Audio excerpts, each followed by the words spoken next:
Hello everyone, welcome back to my channel. I hope आप लोग बहुत बढ़िया होंगे। तो आज की वीडियो में हम लोग सुधा वर्ग पढ़ेंगे। इससे पहले मैंने सिक्ता वर्ग की वीडियो अपलोड करी थी। तो सुधा वर्ग भी बहुत अच्छा एक लॉन्ग क्वेश्चन रहता है और शास्त्र का एक इंपॉर्टेंट पार्ट है, तो हम जल्दी से इसे विद ट्रिक्स कवर करेंगे। तो यहाँ पे आपको सुधा, करपर्द, शुक्ति, शंख, मृग, उसके बाद आपको खतिका, गोदंती, उसके बाद समुद्र और कुकुट, ये आपको कुछ नाम होते हैं जो याद रखने होते हैं। तो यहाँ पे आपको ऐसे याद रखने कि जो समुद्र है, समुद्र फेन है, उसके अंदर मृग मिला, मृग श्रृंग, सिंह मिला, हॉर्न, एक गाय का कुछ मिला है और कुकुट मिला है, जैसे इसको मुर्गे का बोल सकते हैं। कुकुट मिला, शंख तो आपको पता है समुद्र के पास ही मिलता है। वो सब पड़ा हुआ था, तो पड़ा से आपको याद रखना पर्दा, ठीक है, पर्दा। उसके बाद सुधा नाम की लड़की को मिला है, उसको खटका की आवाज आई खटकने की, तो उसने गैस करा क्या क्या चीजें मिली है। तो सुधा से आपको लाइम याद रखना है। सुधा का हम चून भी यूज करते हैं। सुधा विलेपन और शिलक शार इसके अंदर लिखा है इसके सिनोनिम्स में। फिर हम इसे किस किस में देंगे, तो सुधा वाली चीज आपको शूल से याद रखनी है कि शूल में देंगे, अतिसार में देंगे, अम्लपित्त में और एसिडिक डिसऑर्डर्स के अंदर इसको देते हैं। 1 से 60 ड्रॉप तक या फिर मैक्सिमम 2 तोला इसको देते हैं। सुधा की परपटी बनती है, दैट इज फॉर्मुलेशन।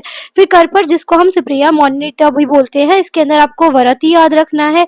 फिर आप यहाँ पे व्रतिका भी याद रख सकते हो कि पर्दा करके कोई व्रत रख रहा है, तो आपको व्रतिका और व्रत, इसके 2 चीज स्वेदन करते हैं डोला यंत्र में, कांजी में, कुलथ में, अम्ल वर्ग के द्रव्य 3 घंटे। फिर करपत को हम श्राव में रखेंगे, फायर पे इसको बर्न करते हैं जब तक कि वो रेड हॉट कलर की ना हो जाए, स्वंग ना बन जाए इसका। साथ में शीतल और साथ में इसका पाउडर बना के फिल्टर कर लेंगे। इसको वात, हर और उष्ण इसका वीर्य है।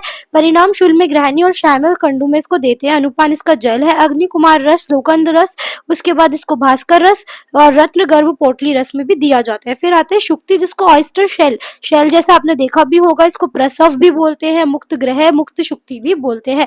तो मुक्त शुक्ति जल में मिलती है, जल शुक्ति स्वेदन अगेन इसके अंदर करेंगे। फिर हम इसके शुक्ति के पीसेस को अगेन हम लोग संपुट करके गजपुट देंगे इसको और भस्म बना लेंगे।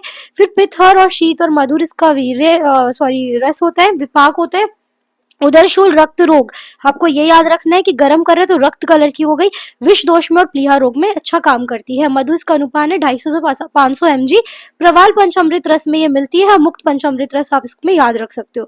फिर आता है आपका शंख। अब जो शंख शैल है वो अम्बु में, पानी में मिल रहा है, तो कम्बु और आप साथ में कम्बुज, ये 2 चीज याद रख लो। फिर साथ में 3 रेखाओं वाला त्रिरेखा और समुद्र में मिल रहा है।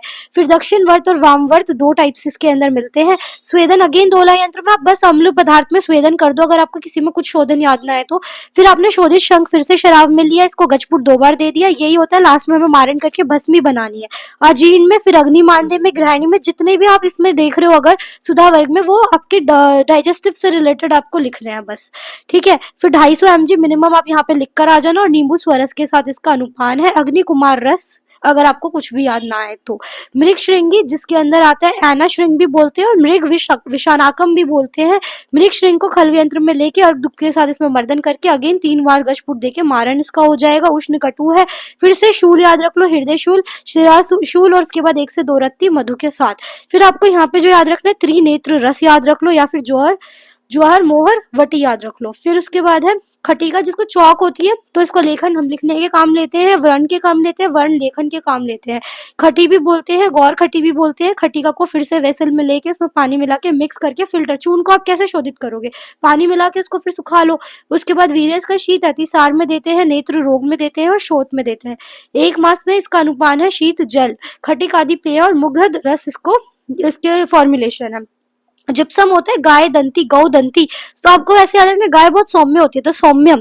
साथ में आपको क्या याद रखना है, गौ दंती से गौ दंती का। 4 तरीके की है, कृष्ण, पिंड, ताल और कौश्य कृति। फिर स्वेदन अगेन, फिर नींबू में 1 घंटे।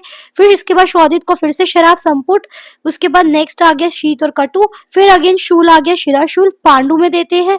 फिर 125 से 500 mg अगेन विद मधु। फिर कासिस गौदंती भस्म याद रख लो यहाँ से, और मुक्ता आदि वटी। नेक्स्ट आता है यहाँ पर आपका समुद्र फेन, जिसको कैटल फिश बोन भी बोलते हैं। फेन से याद आना चाहिए, समुद्र फेन, सुफेन। उसके बाद यहाँ से आपको अभधि कफ याद रख सकते हो। भावना अगेन नींबू स्वरस की खल यंत्र में कफ नाशकर होती है। साथ में यहाँ पर व्रण श्राव में दिया जाता है, विष रोग में देते हैं।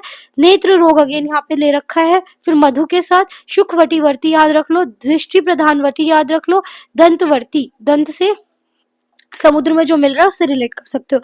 फिर मैंने आपको बताया था हैंस से आपको कुकुट याद रखना है, कुकुट and that is egg shell. तो एग शेल आपको पता है व्हाइट कलर का है, तो श्वेत भस्म जस्ट पानी में रख के उसके बाद सॉल्ट डालना है उसमें 3 घंटे के लिए। फिर नींबू स्वरस से भावना दे के चक्रिका से अगेन कुकुट पुट देना है। फिर इसका प्रदर रोग, ये बहुत अच्छा काम करती है इसके अंदर, और रक्तपथ में बहुत अच्छा काम करती है। 120 से 500 mg दाड़िम, या फिर आप दे सकते हो शीर के साथ, नवनीत के साथ। फिर सुखवटी या दृष्टि प्रदान वटी, इसमें इसके फॉर्मुलेशन है। Thank you so much for watching this video. ये आपके सुधा वर्ग के इंपॉर्टेंट फॉर्मुलेशन, यूजेस और शोध एंड मार एंड प्रॉपर्टीज सब कुछ इस वीडियो में कवर हो चुका है।